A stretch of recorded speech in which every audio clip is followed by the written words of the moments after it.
Brands have been incentivizing consumers to get their shots with special perks if you show proof of getting vaccinated, but many people are still not willing to get vaccinated just yet.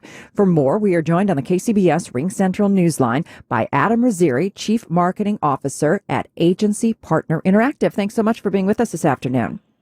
Great to be with you. Thank you. So what are some of the incentives and which brands are giving them?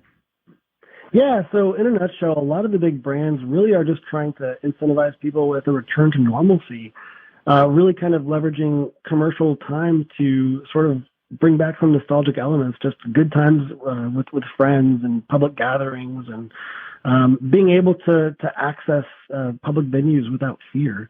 We're seeing these partnerships between companies like you have John Legend teaming up with Walgreens saying, this is our shot to get back to normal.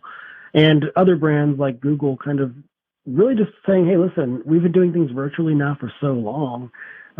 Let's get rid of virtual and start doing actual happy hours, start going to church services in person, start having weddings in person and not doing that virtual Zoom thing that's kind of gotten us through 2020 and now here into the spring.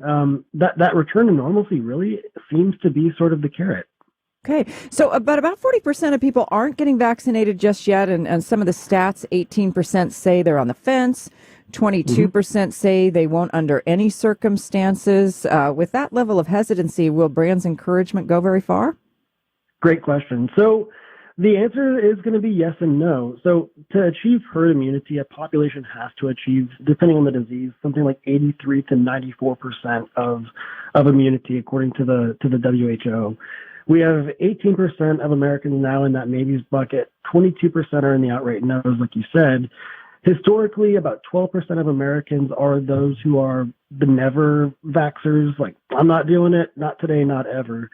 So, I think really what we're looking at is a group of 18% maybes, and then maybe half of those 22% outright no's could actually be converted into those who would get the vaccine with the power of case studies and anecdotes from trusted sources, doctors, friends, family members, people that have actually gone through the process of getting the vaccine, and just sharing true data about what the side effects are, what the experience was like in general.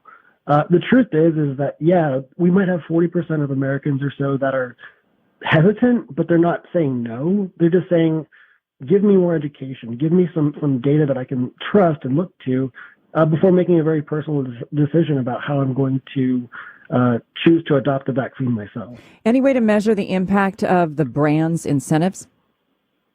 Yeah, so the impact there, I think, is going to be sort of, it's like you hear a certain message so many times and you start to just kind of think that way. And so what the big brands are doing is they're contributing to sort of this two-phase effort, this two-pronged approach.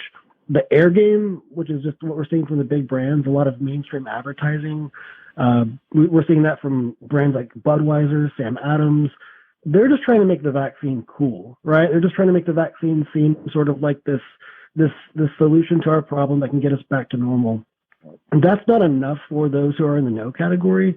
You need the ground game for that. And that's going to come from this sort of complementary effort of sharing actual data and information with trusted sources, community leaders, health practitioners, people that are a little bit closer to those who are saying no or not yet. So, is there a way to really measure the direct impact there? I think time will tell, but, we do seem to be kind of showing some improvements as it pertains to adoption overall. And, overall, more Americans every day are getting vaccinated. So I think we're almost there. Thanks so much. We've been joined on the KCBS Ring Central Newsline by Adam Rizzieri, Chief Marketing Officer at Agency Partner Interactive.